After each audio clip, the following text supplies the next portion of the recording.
테크 요정 비티크입니다. 삼성 오디세이 OLED G8의 배송이 이제 본격적으로 시작된 것 같습니다. 세팅을 어떻게 하느냐에 따라서 만족도가 크게 달라지지 않을까 싶습니다. 이미 지난 영상에서 리뷰해 드린 것처럼 기본적으로 밝기는 좀 어두운 편이긴 합니다. 문제는 사용 중인 기기나 운영체제에 따라 최적의 세팅을 해야 한다는 것인데요. 이 제품이 타이젠 OS와 고성능 AI 칩을 내장한 스마트 모니터지만 두뇌 해저만 빨라졌을 뿐 상황에 따른 최적의 세팅을 알아서 제공해주지 못합니다. AI 시대가 도래했음에도 불구하고 사용성에 있어서는 드라마틱한 발전이 없다는 게 아쉬울 따름입니다. 예전 리모컨은 홈 버튼이나 백 버튼을 길게 눌러 특정 기능이 실행되었습니다. 하지만 신형 리모컨은 그와 같은 조작이 빠지고 전원 버튼 밑에 바로 가기가 추가되었습니다. 원래는 홈 버튼을 눌러 스마트 허브에 들어간 후 연결된 기기나 설정에 진입해야 했는데 좀 더 단순하게 변경되었습니다. 삼성 오디세이 OLED G8 초기 필수 설정 10가지와 최적의 세팅 방법을 준비했습니다.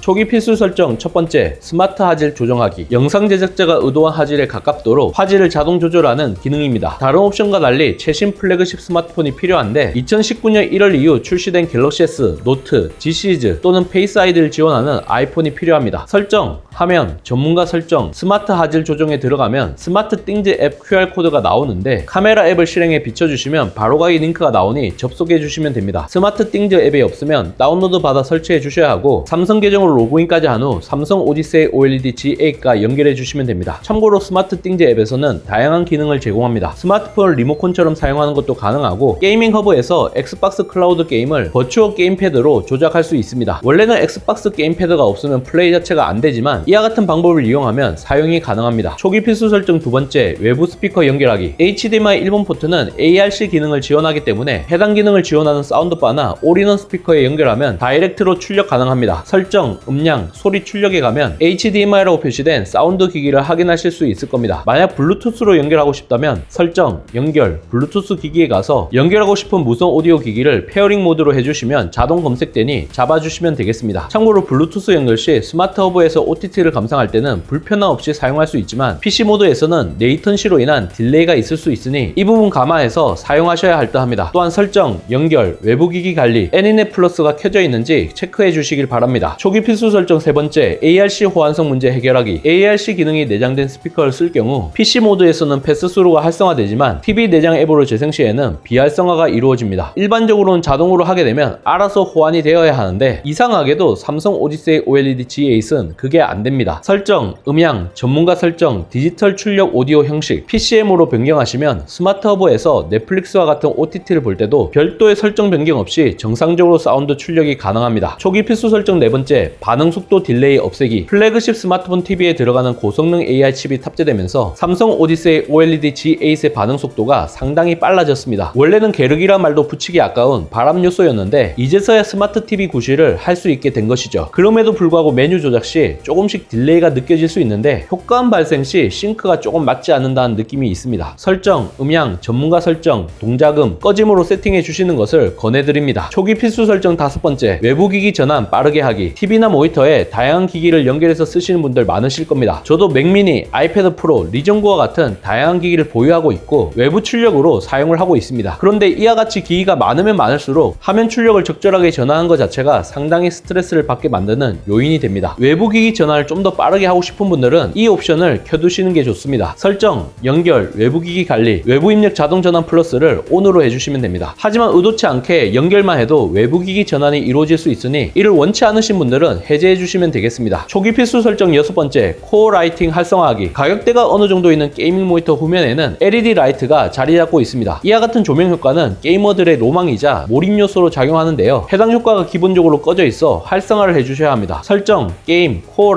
라이팅, 켜기 순으로 해주시면 됩니다. 특정 효과는 색상이 아닌 현재 출력되는 화면 컬러와 동기화를 하고 싶다면 코어 싱크 옵션을 켜주셔야 합니다. 이번 모델 같은 경우는 전작에 비해 코어 라이팅 면적이 크게 줄어들었기 때문에 모니터가 벽에 아주 가깝게 위치하지 않은 이상 체감하기가 쉽지 않습니다. LED 라이트는 발열과 전력 소모를 높이는 요인인 만큼 애매모호하다고 생각되시면 아예 꺼두시는 게 좋습니다. 초기 필수 설정 일곱 번째, 밝기 최적화 비활성화하기. OLED의 가장 큰 단점이라고 하면 역시 장시간 사용 시 버닝 문제가 발생할 수 있다는 겁니다. 그리고 버닝에 직접적인 영향을 주는 게 바로 발열입니다. 이 상태에서 동일한 화면을 장시간 켜두면 단기간에 버닝이 생길 확률이 대폭 상승하게 됩니다. 대부분의 OLED 모니터는 밝기 제한이 걸리는 게 일종의 국룰인데 삼성 오디세이 OLED OLED G8은 SDR 밝기가 다소 어두운 편이기 때문에 이와 같은 옵션은 다 해제하는 게 좋습니다. 이 제품은 패널 기준 3년 무상 AS를 제공하기 때문에 번인이 생기면 아예 패널 교체를 받는다는 생각을 하는 게 합리적이라고 봅니다. 설정, 일반 및 개인정보, 전원 및 절전 밝기 최적화 5% 해주시면 주변 환경의 밝기에 상관없이 고정된 화면 밝기를 얻으실 수 있습니다. 초기 필수 설정 8번째, 스마트 허브 시작 화면 설정하기. 평소 유튜브, 넷플릭스와 같은 OTT를 즐겨보신 분들, 플스나 엑시엑 같은 콘솔 게임기 사용 비중이 높으신 분들은 이 제품을 스마트 모니터처럼 사용하시는 게 바람직합니다. 리모컨으로 전원 버튼을 눌러서 켰을 때 스마트 허브 화면이 나오도록 세팅하는 방법을 알려드리겠습니다. 설정, 일반 및 개인정보, 시작하면 설정, 스마트 허브 홈으로 시작, 이것을 ON으로 해주시면 모니터 전원이 켜졌을 때 무조건 스마트 허브 홈이 나오게 됩니다. 초기 필수 설정 9번째, 저장 공간 관리 및 앱 삭제하기. 삼성 스마트 TV에는 기본 설치된 앱들이 있습니다. 원가 절감 차원에서 네이티브 앱 외에도 서드파티 앱이 탑재되는 것인데 사용하지 않은 잉여 앱을 굳이 설치해 놓을 이유가 없습니다. 설정, 고객 지원, 디바이스 케어, 저장 공간 관리 순으로 들어가면 사용 중인 저장 공간과 설치된 앱들을 볼 수 있습니다. 내가 쓰지 않는 불필요한 앱들은 삭제해 주시면 되겠습니다. 초기 필수 설정 10번째, 자동 업데이트 해제하기. 스마트 모니터의 장점 중 하나가 바로 소프트웨어 업데이트가 수월하다는 겁니다. 아무래도 최적화, 버그 수정과 같은 부분에 있어서 최신 업데이트를 받아주는 건 좋지만 유저의 의지와 상관없이 강제적으로 업데이트가 이루어지는 건 다소 불편하게 느껴질 여지가 있습니다. 설정, 고객 지원, 소프트웨어 업데이트, 자동 업데이트 5% 해주시면 됩니다.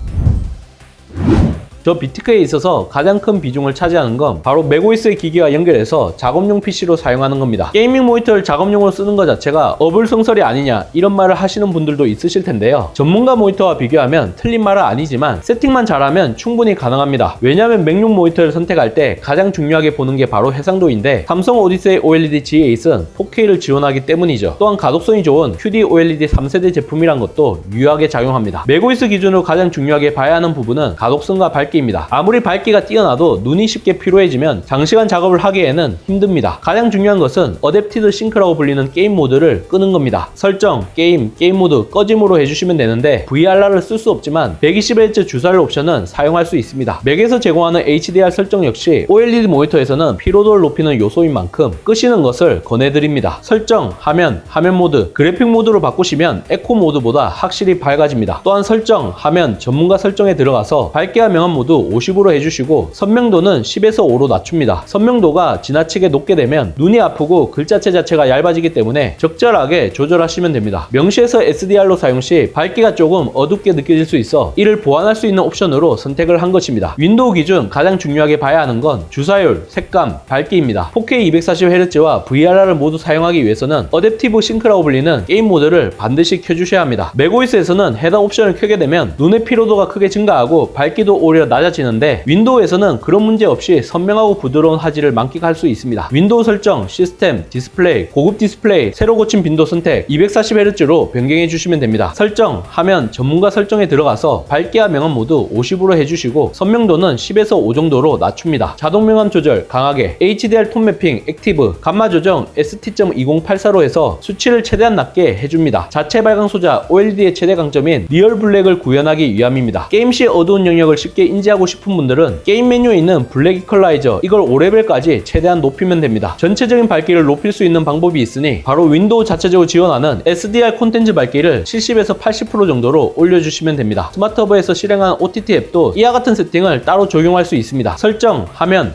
모드, 영화 화면을 선택해 주시는 게 가장 무난합니다. 특이한 점은 자동 명암 조정이나 감마 조정과 같은 옵션은 변경을 하더라도 시각적인 변화가 이루어지지 않는다는 겁니다. 설정, 화면, 전문가 설정에 보면 새롭게 추가된 동영상 최적화 설정이 눈길을 끕니다. 이게 바로 AI 칩을 이용해 움직임이 많은 영상을 최적화해주는 그런 기능입니다.